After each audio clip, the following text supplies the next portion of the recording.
A Sociedade Vegetariana Brasileira é uma organização sem fins lucrativos que promove campanhas e programas de alimentação mais ética, saudável e sustentável. Entre as ações que realiza está uma mundialmente conhecida, a Segunda Sem Carne, que, como o nome sugere, indica que pelo menos a cada 7 dias o consumo de proteína animal seja abolido do cardápio. O ex-Beatle Paul McCartney, por exemplo, foi um dos que apoiou a causa, lançada no Brasil em outubro de 2009. Há pouco, a nutricionista da SVB, Renata Victorati, esteve no Colégio Xingu apresentando esta campanha para famílias e professores da escola ampliada. A ideia é implementar, em parceria com a escola, um programa que diversifique a fonte de proteína na alimentação pelo menos uma vez por semana. Assim que o projeto for consolidado, ele também será exposto para a comunidade escolar, principalmente com os apontamentos dos benefícios que a iniciativa traz não só para a causa animal, como também para a saúde física dos envolvidos e a preservação do meio ambiente. Conversamos com Renata sobre a implementação dessa proposta no colégio, os ganhos nutricionais da opção à base de vegetais e, é claro, aproveitamos para pegar dicas de receitas que se encaixem com a proposta por ela defendida. Eu sou Miriam Gimenez e está no ar mais uma edição do Xingu Cast.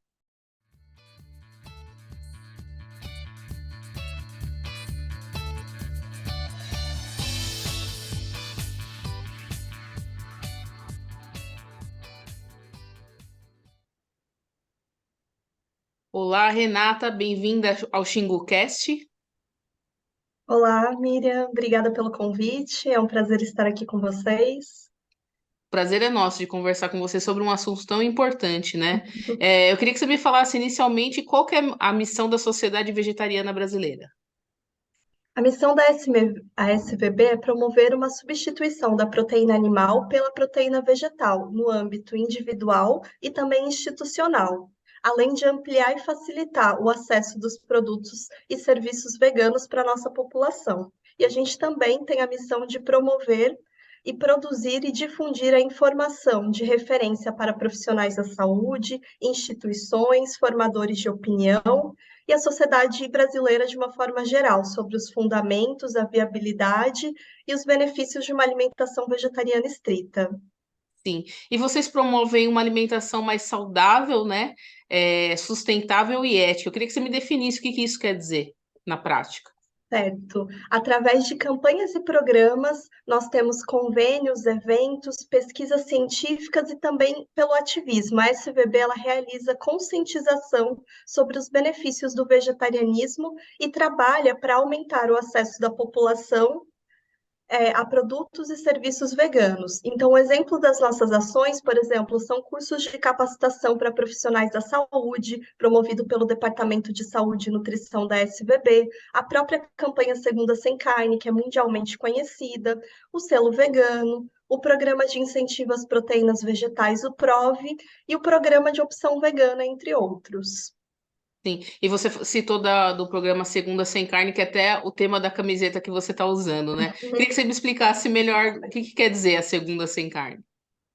A campanha Segunda Sem Carne é uma campanha incrível, né? Eu sou suspeita para falar sobre ela porque ela convida as pessoas de uma forma gentilmente a repensar no consumo excessivo dos alimentos de origem animal, conscientizando as pessoas sobre os impactos de saúde e também do planeta. Ela convida as pessoas para descobrir novos sabores, diversificando as fontes de proteína na alimentação, substituindo a proteína animal pela proteína vegetal pelo menos uma vez na semana. E como que o Brasil está, Renata, em relação a essa iniciativa, comparando o Brasil aos países desenvolvidos? Certo. Nós temos orgulho de falar que estamos muito próximos a organizações de referência entre os países mais desenvolvidos. A Segunda Sem Carne aqui no Brasil, por exemplo, ela é a maior no mundo, dentre os 40 países participantes. Em 2019, nós servimos cerca de 81 milhões de refeições à base de vegetais só aqui no Brasil, graças a parcerias como o Colégio Xingu, que vai fazer com a gente, vai começar nos próximos meses. Certo? E existe algum tipo de interesse econômico que freia esse tipo de iniciativa, principalmente aqui no país?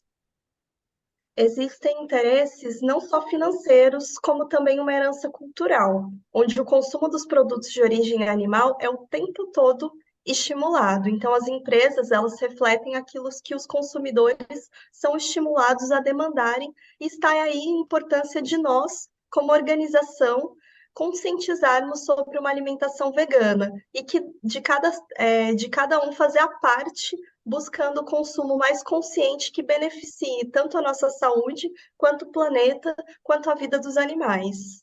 Em relação a essa questão do planeta, né? Como que o consumo de carne influencia no meio ambiente? Eu queria que você me explicasse um pouquinho melhor isso daí. Como que influencia isso? Nós temos grandes impactos positivos quando a gente deixa de consumir carne pelo menos uma vez na semana. A gente tem alguns dados, que é a média do consumo do brasileiro pela Vigitel, que mostra que a gente consegue, uma pessoa, quando deixa de comer carne, ela poupa 24 metros quadrados de terra, que seriam desmatados para a plantação de 8 quilos de grãos, que ao invés de alimentar animais de corte, são utilizados para alimentação humana. A gente consegue poupar cerca de 11 quilos de CO2 que deixariam de ser emitidos e cerca de 68 litros de água do reservatório azul, que é a nossa água potável. Então, resumindo, uma única pessoa, um dia na semana que ela deixa de consumir carne, ela consegue abranger todos esses impactos. Então, aqui já fica o convite para quem estiver nos ouvindo participar dessa campanha, independente do dia da semana. Ela não precisa ser feita às segundas-feiras, porque o impacto ele vai acontecer de qualquer forma. Sim, existe uma ideia, né, digamos, fechada de que a questão da substituição da proteína animal é só por conta da questão animal mesmo, né, de preservar a vida desses animais. Mas não, né, é um negócio que engloba um macro também, né, não é só Com nesse certeza. sentido, né? E a gente também tem muitos impactos para a nossa saúde, né? Não só pensando no meio ambiente. Então, por isso que é uma campanha incrível, porque a gente consegue, com um pequeno passo, impactos significativos. Sim. E agora vamos falar dessa parceria com o Colégio Xingu, né? Como que vocês propõem, como que funciona isso? O que que já foi feito e o que que deve ser feito daqui para frente? Tá, nós tivemos o nosso primeiro contato com a diretora do colégio, a Viviane, que nos convidou para participar de uma reunião com os pais para apresentar os impactos positivos para a saúde e também para o planeta, quando a gente aumenta a oferta das proteínas vegetais na alimentação. E nós fomos super bem recebidos. Agora nós estamos organizando um cronograma para os próximos passos e todo esse trabalho que é feito pela SVB é feito de forma gratuita. Então, nós vamos desenvolver um cardápio com os gêneros alimentícios disponíveis na escola, com cálculo nutricional garantindo todos os nutrientes necessários. Nós vamos realizar palestras de conscientização das campanhas para as cozinheiras, para os pais, alunos, professores, educadores, todos que estão envolvidos nesse processo de mudança. E nós vamos realizar um treinamento culinário para as cozinheiras aprenderem de perto as receitas, principalmente poderem provar e trocar conhecimentos com a nossa chefe de cozinha. Sim. E existe um acompanhamento desse trabalho no dia a dia? Como que funciona isso? Com Depois você. certeza, após desenvolvidas todas essas etapas, a gente agenda um lançamento da campanha para que possa ser realizado um teste de aceitabilidade com os alunos, porque é muito importante que a gente possa entender como que está o funcionamento dessas receitas no dia a dia. Então, nesse lançamento, a nossa proposta vai ser envolver as famílias para que elas possam participar da mudança e da aceitabilidade, e a gente vai conseguir identificar o perfil dos alunos, os pratos que estão fazendo sucesso, os que serão necessários uma adaptação, e esse acompanhamento ele vai continuar enquanto a escola seguir com a campanha.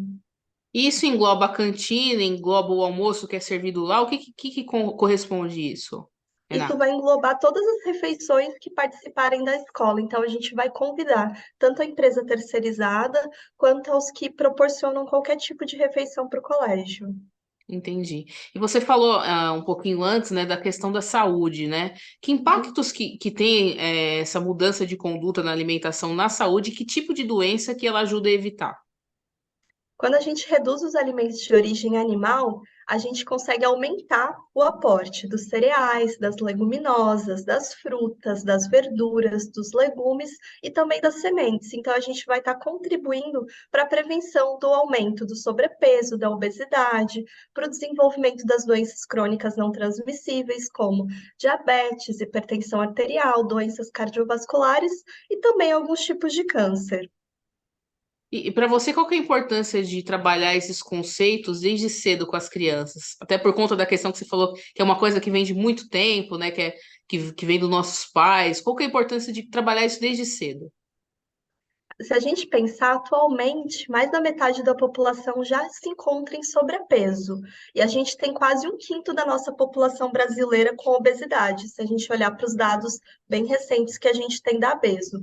Então, quando a gente considera as crianças de 5 a 9 anos, a gente tem pelo menos um terço das meninas e metade dos meninos que já está em sobrepeso. E isso é algo muito alarmante, se a gente olhar para os dados da saúde. Então, cada vez mais cedo as crianças vêm desenvolvendo doenças crônicas não transmissíveis, que poderiam ser prevenidas com uma alimentação adequada e também com estilo de vida. Então, falta trabalhos de educação alimentar e nutricional. Então, à medida que a gente pode fazer parcerias, como com o Colégio Xingu, a gente tem a possibilidade de desenvolver esses trabalhos de educação alimentar nas escolas para conscientizar as crianças, os educadores e também os seus familiares, podendo prevenir o desenvolvimento dessas doenças de uma forma mais precoce. Sim. E pela experiência que vocês têm, né, que já devem ter implementado em outros colégios também, né? Como que é a receptividade dessas crianças? Elas demoram para aderirem a essa ideia, né? Como que funciona isso? Ah, tem sido bem incrível. A gente já tem hoje muitas escolas que aderiram à campanha, não só no estado de São Paulo, como fora. A gente tem um grande case de sucesso hoje, que é na Prefeitura Municipal de São Paulo, que já tem mais de 10 anos de parceria, que a gente vem desenvolvendo trabalhos junto com ele. Então, para as crianças é sempre uma novidade, toda vez que entra uma receita nova. E à medida que a gente pode trabalhar esses alimentos junto com elas, isso tem sido maravilhoso, porque a gente consegue entender o perfil de cada regionalidade, o perfil de cada aluno, por isso que a gente vai sempre desenvolver receitas específicas para cada escola, dependendo dos alimentos que eles já estão consumindo, que eles já consomem, né, no seu dia a dia, para que a gente resgate essa memória afetiva desses alimentos, porque é importante apresentar alimentos que eles já conheçam, né? Principalmente preparos que já façam parte do dia a dia, para que eles não sintam uma diferença tão significativa. Sim. E quais são, assim, para os pais que já querem começar a implementar isso em casa, né? Quais são as substituições que você sugere para que pelo menos uma vez por semana a carne animal não entre no cardápio da família e isso seja depois correspondido no trabalho feito na escola? As leguminosas, elas são boas fontes de proteína quando a gente pensa no reino vegetal. Então, esse é um grupo composto pelos alimentos da família dos feijões, do grão de bico, da lentilha, da ervilha, da soja e de todos os seus derivados, e composto com os alimentos da família dos cereais. Então, toda vez que a gente combina um arroz e um feijão, a gente consegue garantir todos os aminoácidos essenciais na alimentação. Então, lembrando que as leguminosas elas não precisam ser consumidas apenas em caldos ou em saladas. Elas podem ser consumidas como bolinhos, hambúrgueres, quibes, tortas, aquela famosa mistura de uma forma diferente, mas também com muito sabor. Sim. E as pessoas ficam com medo de não ter um gosto muito palatável, né? O que que você sugere que se misture com essas leguminosas para que dê um gosto? Que tipo de tempero que combina com elas? Como que funciona? A gente pode caprichar nos temperos. Então, as ervas frescas, cebolinha, salsinha, os temperos que a gente já costuma utilizar, alho, cebola, eles combinam muito com esse preparo. Pode abusar nesses temperos que eu garanto que vai ficar super saboroso. Sim. E eu acredito que você também faça essa substituição no seu dia a dia, né? O que que isso trouxe de benefício, maior benefício para você? Que eu deveria ter começado isso antes, porque foi maravilhoso. Tudo me trouxe mais disposição, mais concentração, mais memória, atenção. Eu percebi o quanto eu comecei a ficar menos cansada quando eu comecei a fazer essas escolhas, porque eu incluí junto uma atividade física Isso só me trouxe benefícios para a saúde. Ok. Renata, obrigada pela entrevista e por participar do XinguCast. Obrigada a você pelo convite.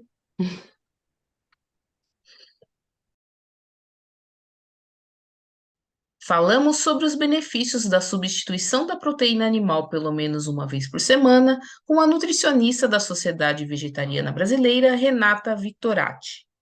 Este foi um podcast do Colégio Xingu. Eu sou Miriam Gimenez e até a próxima entrevista.